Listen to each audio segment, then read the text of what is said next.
Good evening, Black people and all allies fighting for Black liberation, Black prosperity, and Black joy.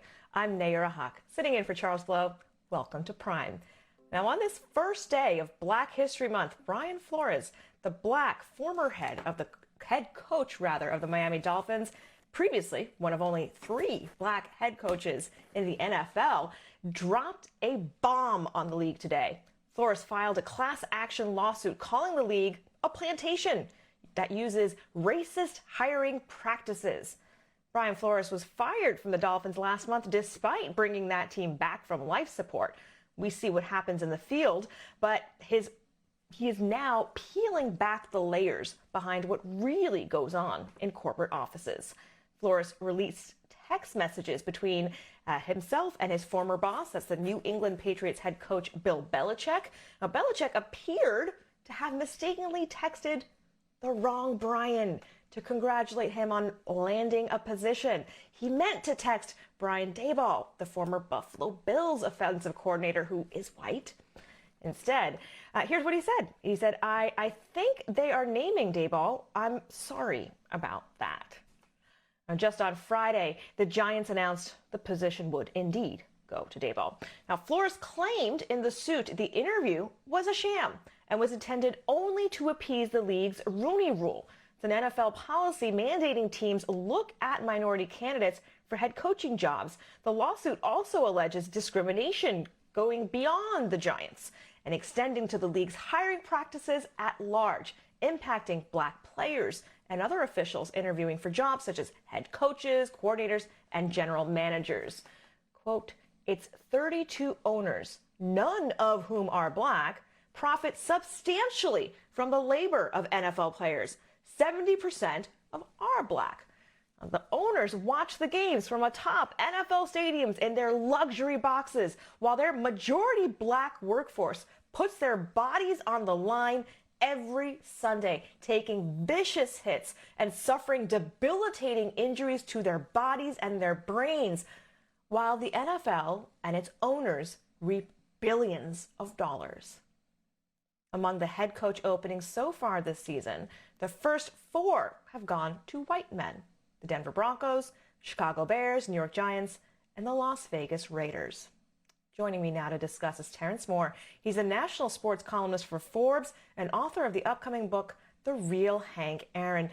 Terrence, former NBA player Chris Bosh wrote in a blog post yesterday that he's done with the NFL until they hire more Black coaches and makes an effort to actually keep them around. Here's his quote: I want to be able to watch the Super Bowl next to my kids, knowing they will see people who look like them on the field and the sidelines. Do you think this will now result in a protest of the Super Bowl? Well, let me start with this. There's a whole lot of bad news here, and we're going to talk about every bit of it, okay? But there's a little bit of good news here, and that is that now that the NFL has been exposed big time for this racial issue that they have, which has been going on for years and years and years, there's one little bit of good news, and that is you just know that within the next few days, maybe by the end of the week, maybe by tomorrow, one of those 5 openings will be filled by a Black guy, okay? And that's going to be bad because people are going to say, oh, there's nothing to see here, when in fact, there's a lot to see here. This has been going on for years, and it's going to be very, very difficult to solve, even with this lawsuit. You hope that this is the start of something, but I'm not too optimistic.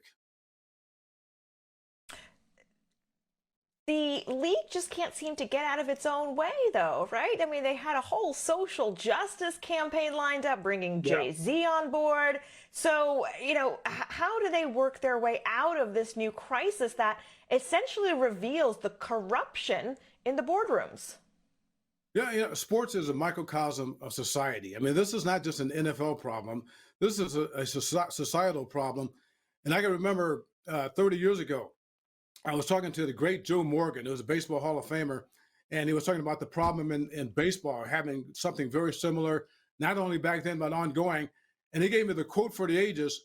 He said, if you're not looking for Black people to hire, you're not going to find them. All right. And that's what's going on here. It's not as if we don't have candidates. There are tons of candidates out there. Eric Bieniemy, Todd Bowles, Marcus Brady, Jim Caldwell, a blast from the past. But what's happening in the NFL, they're hiring these nobodies or these recycled guys. And you got to think that it's not because they don't know these black guys out there that are capable. They just don't want them. It's just as simple as that. And we see that in society all the time, where it's like the good old boy type thing. They're going to hire people who kind of look like them.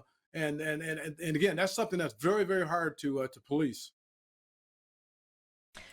Brian Flores described something that I thought was particularly humiliating and telling at the same time, and that's when he went out to the Denver Broncos to interview. And he thought it was going to be a real interview. He was left waiting for an hour, and then all the good old boys showed up, disheveled, possibly still hungover from a bender the night before. And he said that's when he realized this was all a sham. The Rooney Rule was meant to dismantle that type of behavior. Instead, it seems to now be a cover for the continuance of that behavior. Oh, yeah. I mean, you're exactly right. And let's just go back 2 years ago. And it was in November of 2020. And NFL owners, supposedly were wringing their hands over the fact that there were just 4 black head coaches back then. Need I remind you, there's only one right now. So they enhanced the Rooney Rule, so to speak, that previously said that each team must interview at least one black candidate for a head coaching position. And they upped it to 2. Well, we see that didn't work very well. Okay. And here's the thing that really just has me concerned. Brian Flores says that he hopes that what this does, that this perhaps opens the floodgate for other blacks to follow suit, to do the same thing that he has done right here. And that sounds great, in theory, but I have a very good friend of mine who's a former NFL player who's been trying to get a head coaching job forever, or a GM job forever, or a scouting job forever, or any job. And I'm going to read you this text that he sent me. And he was telling me that in response to what Brian Flores said about he hoped other people would follow him, this is what my friend said. He said he is speaking for those who have been silent because of fear of not working at all. I am ashamed to say that I have been one of them. This guy's telling the truth. What he's afraid of, and what a lot of black guys are afraid of out there, is that if they speak out, also they're going to be blackballed too. And it's an unfortunate situation. I mean, you look at what happened to Colin Kaepernick. I mean, he still hasn't played in the National Football League after what he did, and he wasn't singling out a particular person or persons. He was talking about institutional racism in general and social injustice. You got Brian Flores going directly after the owner of the Miami Dolphins, one of the 32 most powerful people on the face of the earth, going directly after Bill Belichick, who is like the sainted head coach of all time. Yeah, that's pretty deep stuff. And you got somebody that tries to follow that. They win the battle, but they lose the war. I'm not saying that's a good thing. I'm just saying that that's just the way it is, which what makes this a very, very tricky situation. Well, Terrence, I would flip that. He may have lost his personal battle, right? And threw in the towel saying, I'm no longer going to be looking for a head coaching job myself because I've already done it with 3 rounds of interviews. We all know it's a sham. But what he is doing, especially with landing this a week before the Super Bowl, right, a class action lawsuit. So this covers other levels of offensive, defensive coaching as well, general managers, is he's now saying he wants to open the door for other people. So he's taking the L.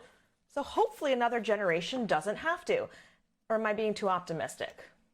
I think you're being too optimistic. Yeah, one of the things, when you start talking about these NFL owners, it's a socialistic club. This is their own little thing. Okay, the only way that this thing is going to be solved is if you get blacks in as NFL owners, and good luck with that, because who votes for NFL owners? NFL owners. Okay. Now, there's some little hope here because right now we have, I believe it's 7 black general managers. Okay, so you figure in general managers are a large part of the hiring, but so are the owners. And as we saw in the Miami situation, the Miami Dolphins situation, they have a black general manager, and it didn't help Brian Flores. That's what I'm saying, that this is a really difficult situation. And really, the only solution, besides the fact just getting more black in ownership positions, is to have fans in mass just protest and do that. And then you look at the ratings of the NFL the last few years. I don't know that's going to happen anytime soon. This is a very difficult and unfortunate situation. But then again, we see this throughout society. Oh, well, that's what I'm going to say. That's how we make other societal change happen, right? If it's not going to be regulated, then it ends up being consumers. It's either the consumers who make the change and demand changes, which in this case are viewers and other participants, or it's the labor force. And this is part of why the word plantation was used. 70% of the players are black. Do we think that they may see this as a moment? Do we think that the black celebrities who are going to be playing the halftime show might have something to say? Well, I mean, you would hope so. You would hope so. And again, you look at, with this society, it's all about money, and money makes everything go around. The last season in the NFL before the pandemic, the NFL made a record $16 billion. Okay. So if you start affecting the bottom line, you can start seeing some movement here, but it's got to be everybody. And unfortunately, I just read that text to you from my friend, the former NFL player. And that's kind of the mindset with a lot of people out there, and you can't blame them. You got a family to feed and what have you, and you put your neck out there and you're thinking to yourself, oh, gee, it might get chopped off. But Brian Flores is to be commended, obviously, because he is turning out to be, putting it in civil rights terms like a Rosa Parks type figure here in the NFL, where he's willing to put his career on the line to make a point. And that's to be commended. Whether it works or not, that's a huge question. Well, Terrence, maybe it's that he saw that his career was already at the end of the line, despite the fact that he turned the Dolphins around. He was offered, according to this lawsuit, $100,000 for losing games. Which is unbelievable. And then the owner was, the owner was offended and upset that his black coach actually won games for him. So when you're dealing with this type of insidious in-club behavior, maybe stepping out of the system is sometimes the only way to go. But my last question, before I let you go. Yeah, sure. I was going to say real quick. Before I let you go, Terrence, I mean, he's a young guy. He's a young guy. He's got a whole life ahead of him. Yeah, he does. He does. And then that's what makes us even more fortunate and also commendable that he's willing to put his career on the line at that young age. Mm-hmm. What I was going to ask you about this, since we've referenced a few times how the sports is reflective of elsewhere in society. And we see so many different examples of these Rooney rules for all sorts of industry, right? They're the term DEI, diversity, equity, inclusion. Give somebody a title, they'll fix it for the whole organization. So what do we learn from this? That America's past, the beloved sport, also has its own challenges. What can we take forward of how each of us, when we have access, right, when it is an opportunity for us to open the door for other people? Well, I'll give you the negative and the positive. I'm here in Atlanta, Georgia, and the negative is one of the things I've discovered. I need you to end with a positive, Terrence. Yeah, I'll end with a positive. I'll give you the negative first. The negative is I've lived here in Atlanta now for like 37 years, and in many respects, the New South means that we could drink out of the same water fountains as white folks. In other words, things haven't changed that much.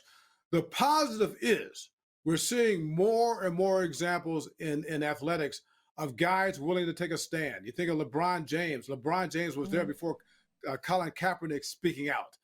We were seeing a situation here with the Brian Flores type of situation. So there's more and more people willing to get out there, whether they're a superstar like LeBron or a guy like Brian Flores, not as well known. So that's a positive. And the more and more we get more people like that, maybe we can get closer to a solution. Let's hope so. Let's pray about that. Well, Terrence, maybe we don't need to be only looking at Black male athletes, but look at the female athletes. WNBA players managed to protest as a team and get their owner changed, right? That's so that there's a lesson in Black women leadership once again, right? Yeah. Kelly Loeffler, the senator, ended up having to sell her share in the team. So change is possible, Terrence, and I so appreciate you joining us tonight to dig into what this Brian Flores moment means on this first day of Black History Month. Thank you, Terrence. Yeah,